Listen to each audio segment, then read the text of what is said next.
This is the Garrett ACE 400, which is ideally suited for finding coins, jewelry, and relics. The ACE 400 includes iron audio to help identify discriminated iron targets, digital target ID with a large 0 to 99 scale for more target information, a 10 kHz frequency for improved sensitivity on low and medium conductivity targets like gold and lead, an adjustable frequency to help eliminate electrical interference or other detectors in competition hunts, cam locks for increased stem stability, and a sharp, responsive pulse width modulation audio. The ACE 400 includes 3 free accessories: Garrett volume control headphones, an environmental cover-up to protect the control box from rain, dust, and mud, and a coil cover to protect your search coil from scratches and chips during use. Assembly of your new ACE detector is very simple. Loosen the lower cam lock and extend the lower stem. Insert the mounting washers. Connect the search coil to the stem and hand tighten the wing nut. Loosen the upper cam lock. Insert the S stem with the control housing.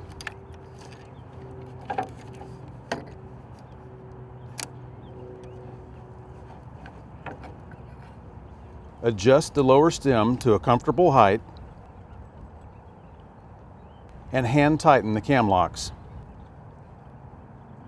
Wrap the coil cable snugly around the stem with the first turn over the stem. Insert the coil connector into the control housing connector and hand tighten. The arm cuff can be adjusted by removing the screw on the bottom and mounting the 2-piece cuff to the other hole.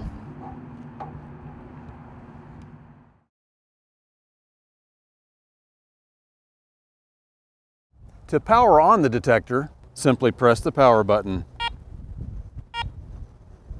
To power off, press the power button and hold for about 1 second until you hear that second beep.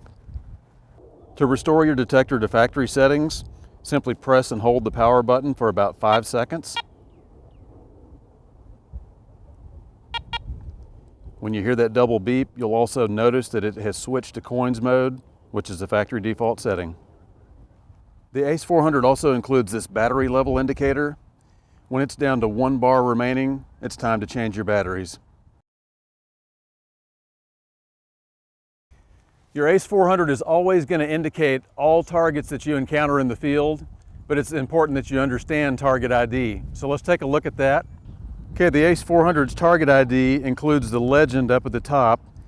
Ferrous or iron items indicate more toward the left side. Non-ferrous or more conductive items are going to be more toward the right. And you can see that US coins are all clearly identified. This lower scale here indicates all the pixels that are switched on, that are active, that have not been rejected. These that are cleared out on this side have been rejected. Although you will see a target ID cursor appear across the top row wherever an item is seen. It'll be audible if it's accepted. If it's rejected, it will not be audible, but you will still see the cursor. So I've got a target on the ground here. We'll go over this coin and you'll see what I'm talking about. You can hear the audio, and you can see the target ID cursor at the top. That pixel indicates the probable target identity. This digital target ID is the more precise value of the ID cursor it corresponds with on the upper scale. 85, 86, that's giving you a little more precise target information. You'll also notice that the depth is indicated in 2-inch increments. So if this coin was buried in the ground, it would be about 6 inches deep. So you've got your target ID cursor, you've got your digital target ID, and you've also got your depth, all showing on the ACE 400. One thing to note on the depth indication, items that are very tiny, much smaller than a coin, may actually be sitting shallower than what they show. Other way around, items that are very large, much larger than a coin, may actually be deeper in the ground than what they indicate on the screen. So keep in mind that it's based on coin-sized objects. Also, for your digital target ID, it's important to note, get your target centered, pinpointed as best you can. If you have your target very well centered and you keep your coil swing very level and flat above the target, you're going to get a more precise target ID. The ACE 400 makes 3 distinctive tones based on a metal's conductivity. I've got 3 targets laid out here on the ground so we can look at these 3 different tones. You can listen to them. So let's take a listen here. Okay, the first tone we've got is a low tone. That's for anything with a digital target ID reading from 0 to 32. We've got a steel washer here for the low tone, so let's listen to it.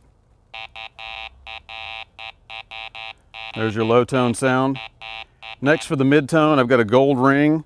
Mid tone is anything reading from 33 to 75. There's your mid tone sound.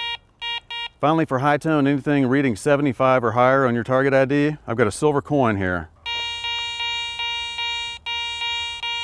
There's your high tone or your bell tone. And let's go back over the other 2 real quick so you can hear them. High tone, mid tone, low tone. One of the powerful features about the ACE 400 is the inclusion of iron audio on this machine. What that does is helps you avoid digging tricky things like flat washers and bottle caps that are often the nemesis of coin diggers. I've got a bottle cap right here, so I'm going to put this on the ground and then let's look at some of the settings and I'll show you how the iron audio works. This button here controls your iron audio, the same as your power button. One important thing to note, you must have some discrimination going on, some pixels of iron notched out in order for iron audio to be functional. So let's go over the target real quick with nothing discriminated.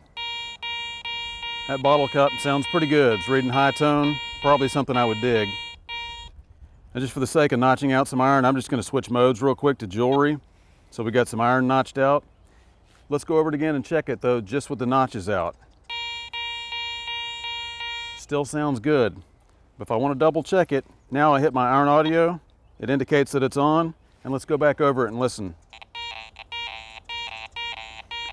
There's some flanking iron sounds. If I'm dead centered on it, still sounds okay, but as I'm coming and going, I can hear that iron grunt on either side of the target. Listen to this.